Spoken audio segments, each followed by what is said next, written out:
প্রিয় বন্ধুরা, আসসালামু আলাইকুম। শুভ সকাল। আজকে প্রচুর কুয়াশা পড়েছে।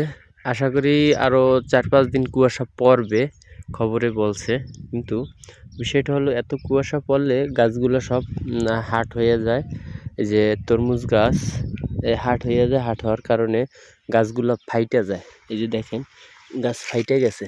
এরকম গাছ যদি ফাইটে যায় তাহলে আপনারা স্প্রে দিয়ে রাখবেন, নাহলে আপনাদের গাছ দুর্বল হয়ে পড়বে। দুর্বল হয়ে পড়লে ফলনগুলো ছোট দিবে। এই কারণে খেয়াল রাখবেন যে এরকম গাছ যে না ফাটে। এই যে আমার এই পর্যায়ে দেখা গেছে, এই আমি ঘোরাঘুরির পরে এই একটা গাছ দেখা গেছে ফাটছে, আর সব গাছ আলহামদুলিল্লাহ ভালো আছে। এখন আজকে আমরা স্প্রে দিয়ে দেব। তো অনেক সময় প্রশ্ন করেন যে ভাই, কি স্প্রে দেব? স্প্রেগুলো আপনারা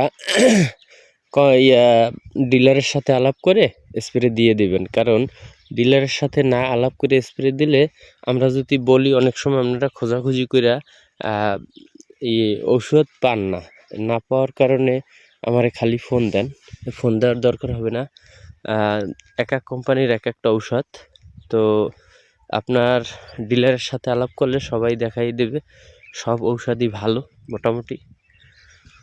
তো ভালো থাকবেন, আশা করি বুঝতে পারছেন। দেখা হবে পরের ভিডিওতে।